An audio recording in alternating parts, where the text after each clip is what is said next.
Get along with the biscuit. It's in my hand.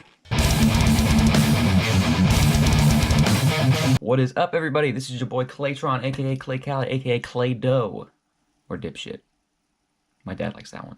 Anyway, don't forget to follow me on the IG, on the Instagram, at Clayton, California. So, we have another first week sales video update for you, and this week is actually pretty good. There's a good number of old metal bands putting out compilation albums and greatest hits records, basically, and we're gonna look at those cool numbers. And then there's a good amount of releases by like some European mellow metal bands that we'll look at. Yeah, it's a pretty good week. I'm stoked, and so should you. So I'm looking at metalinsider.net. This is their weekly column, Metal by Numbers. I will link that below. If you are interested in these nerdy facts like I am, then it will be a very, very cool thing for you to see. It comes out every Wednesday. Yeah, they basically just round up the traditional album sales for all the hard rock and heavy metal releases that were released the week prior. Today is April 3rd, which means we are looking at albums that came out on March 22nd. Let us begin, shall we? Okay, so first, we've got Motley Crue's The Dirt soundtrack, which it's a greatest hits album. And I'm almost positive that Motley Crue has more greatest hits albums than they have actual studio albums. I'm almost positive. I would have to double check, but I'm like, yeah, really, really certain. Opinions on The Dirt. Who liked the movie? Sound off below, please. I'm so curious. I enjoyed it. I've seen it twice now. And I'll be honest, the acting is questionable. The script is kind of eh. Having said that, I feel like with 2019 social climate, if they put in a lot of the stuff that they actually did in the 80s, and if they put in a lot of the stuff that was in the book, The Dirt, they probably wouldn't have a career anymore. They probably would be murdered in the streets, because you just can't. You can't do that. So I feel like The Dirt would have been a much better movie had it come out 10, 15 years ago. Versus coming out now. They sort of have to abide by different social standards, and it's obvious that they were aware of this, because at the end of the movie, all four of the guys in the last scene, I'm not going to spoil it, but all four of the guys say stuff about like, oh, we did a lot of terrible things that we totally regret and we totally don't recommend them. But I mean, if you listen to any of those guys in actual interviews when they're actually talking about what the 80s were for them, they don't regret it. That was the whole ethos of Motley Crue. Having said that, I'm not surprised that the audience score is like 86% and the critic score is like, I want to say like high 30s or low 40% range, something like that. Now that I gotten all that out of the way, Motley Crue's The Dirt soundtrack came out on 11/7, and it debuted at number 3 on the traditional album sales chart. So this is not sales plus streaming, this is just traditional album sales. Debuted at number 3 with 14,925 copies, so basically 15,000 copies. I want to say on the actual Billboard 200 sales plus streaming, they hit number 10, and I want to say the number was 30,000. I mean, obviously this one goes along with the movie, and the movie's been in the media, and it's a big deal right now. To be honest, I probably would have expected a little bit more, but the focus really is being placed on the movie, not necessarily the soundtrack and the music. It makes more sense, though, when you think about the sales plus streaming, because basically they doubled their first week sales with their streaming numbers. So to me, it stands plenty to reason that people, after seeing the movie, they're like, oh, I'm going to go listen to some Motley Crue online. Like, it's not necessarily, I'm going to go buy a record of theirs, or I'm going to buy the entire soundtrack. So I actually think it makes a lot more sense when you look at the overall chart position on the Billboard 200 at number 10 with 30,000. And next we have Megadeth's greatest hits compilation, their newest one, Warheads on Foreheads, debuted at number 19 with 3,900 copies sold, so almost 4,000 units. Megadeth's last record, Dystopia, sold 50,000 copies in its first week, or thereabouts. I want to say 48,000. It's totally normal that greatest hits albums don't sell nearly as much as a new studio album. 4,000 copies is alright. I honestly would have expected more for a band like Megadeth, who just has such this long, illustrious career, but they have other greatest hits albums, but it's not bad. I mean, good for them. I didn't buy it. Also, it's on Capitol Records, which Megadeth hasn't been on for, I want to say, upwards of 20 years now. I want to say they were on Capitol from So Far So Good So What, and they re-released Peace Cells up until Risk, I think. And then after that, they might have switched to a different label. But this one's on Capitol. Yeah, I totally understand why people weren't that stoked to buy another Megadeth greatest hits album. I mean, everybody already has these songs. Everybody that's a fan of Megadeth already has all these songs. Let's just put out another greatest hits album and see who buys it and blah. Okay, so next we have The End Machine on Frontiers, debuted at number 45 with 2,400 copies. And it says, this new band features classic Dokken members George Lynch, Jeff Pilson, and Mick Brown, along with Robert Mason from Warrant. I got a lot of problems with supergroups. A lot of problems with them. There's a new one every week. Every day or every week, I see some article on Blabbermouth where 4 old classic rock guys or 4 80s hair metal guys are starting some new supergroup featuring Tim Ripper Owens on vocals because he's in like every fucking band that's come out as a supergroup in the last 10 years. It's insane. Stop starting supergroups.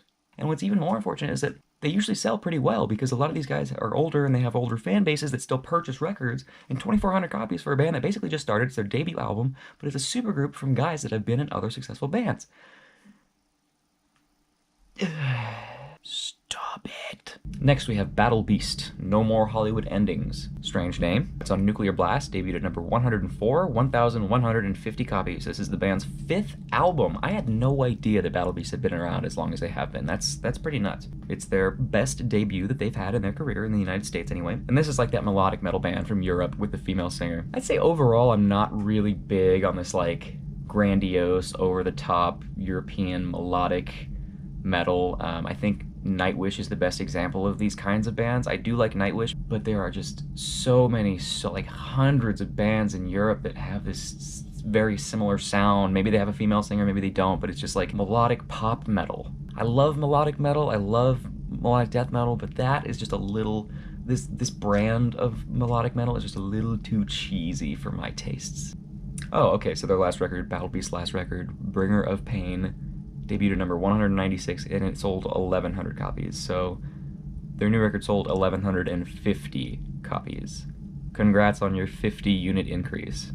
But hey, that's still growth in an era of declining music sales, so good for you, Battle Beast. Next we have Burning Rain, Face the Music on Frontiers. Please don't be a supergroup. Debuted at number 122 with 1,000 copies. This is the band's 4th album and first in 6 years. Never heard of you, Burning Rain, but I'm going to assume that if you're on Frontiers, you play some sort of vanilla rock and roll. Anyway, so next we have Cellar Darling, The Spell on Nuclear Blast, debuted at number 183 with 590 copies sold. So now you can get into the 180s on the Billboard charts with 600 copies. Music sales, man, they are tanking. This is fast. This is happening fast. Either way, good for you, Cellar Darling, for getting onto the Billboard charts with 590 copies. This is the debut album from a trio who are all former members of Illuvietti, and Illuvietti sort of falls in that Battle Beast category. I think Illuvietti does it fairly well though too, so I'll say I'm a fan of Illuvietti. Cellar Darling, they're pretty much in the exact category that I'm talking about, so I'm not. It's like Illuvietti Light or Illuvietti 2. Their debut album, 590 copies sold in the US. I don't know if they've ever even toured the US yet, so that's pretty cool. Good for them, almost 600 copies. Next we have Extortionist, which is totally in that modern, like, bro, beatdowny deathcore scene. They tour with all those bands. Sever the Cord is the name of their record. Sever the umbilical cord. Stay Sick is the label, which is Franz from Attila's record label. And they sold 430 copies sold. This is the band's 2nd studio album. That is definitely not as good as I would have thought for a band in that scene, because that scene seemingly is so vibrant right now. I think it's actually kind of a testament to that scene, because I've noticed, I did Traders a few videos back, and their newest record didn't sell that well either. So maybe that's just a trend in that scene where people just don't, maybe it's more about the image than the music, I don't know. Maybe the fans just like being a part of the scene more than they actually enjoy the music. Maybe they like going to the shows, because the shows actually do very well, so maybe it's more about the live show than it is about the music itself. Who's to say? I mean, I think a lot of these bands sound incredibly similar, and to me there's only so much super bro-down, breakdown deathcore that you can listen to in a sitting, so I'm not surprised. And there are a lot of these bands out here right now, so maybe 430 copies is really, really good. Next we have Zeal and Ardor, live in London. Sold 270 copies. This is the band's 1st live album. Next we have Degrader, which is their new album, Burn You, Burn We. Burn You, semicolon, Burn We. Maybe there's a trend in this like bro down scene that they just didn't pass English in school. That's not the correct use of a semicolon. And burn we, not only is that not a sentence, it's like not even a phrase. And that's dumb. Pretty sure degrader is also not a word either. Okay, our final debut for the week is Iron Savior, their album Kill or Get Killed on AFM, which is another like European melodic metal label. They sold 210 copies and it's their 10th studio album. 210 copies for a 10th studio album. Not good. I really don't have anything to say. It's not a good number, but I don't know if I've ever toured the States. Okay, so now we have notable sales. I'm gonna run through this really, really fast. Queen's Bohemian Rhapsody, 8,725 copies sold. It's at number 6 on the traditional album sales chart. It had a 21% drop. It dropped from number 3 to number 6. Now that Bohemian Rhapsody, I think, is finally out of theaters, I think we're going to see this decline rather rapidly now. You don't have to have it. I'll eat if you want. No, it's fine. I'll eat. Okay. Thank you. Welcome. Love you. Sorry. It's okay. My mom brought me biscuits. So, Greta Van Fleet, Anthem of a Peaceful Army, is at number 50 this week from number 29, 2,650 copies sold, 29% drop. I would say that we're going to start seeing this one decline, but I don't think we are. Angel Dust was one of the bigger debuts last week. They sold 360 copies this week. Weird for a band in their scene. 44% drop is not a large enough drop, but I was also not very impressed by their first week sales. I think it was like 660 copies. So for them to only drop 44% in the second week is curious. It's very, very curious. Maybe people didn't realize the album was out the week that it came out, and then all of a sudden they were like, oh yeah, Angel Dust album is out. Oh, I gotta go buy it. Oh my god. You guys need to try my mother's biscuits.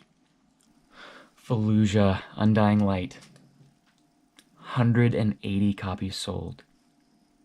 81% drop second week. Do you remember last week if you watched Fallujah? They debuted, I think, with like 900 copies.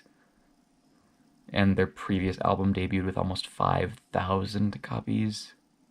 You remember how upset I was at that. And in Fallujah's second week, they dropped 80% and they only sold 180 copies. They barely sold over 1,000 units in the first 2 weeks of this album being out.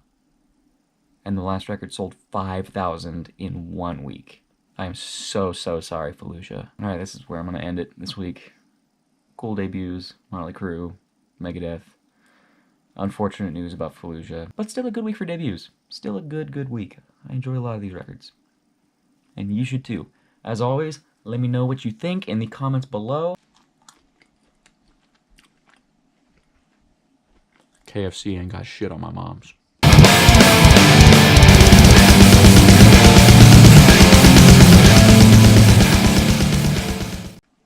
I'm friends with a biscuit that's in my hand.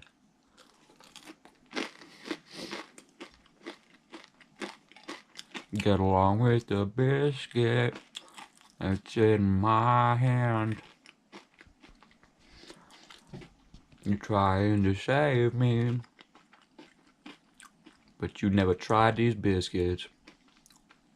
You think I'm crazy. Yeah, you think I'm crazy. That's probably fair.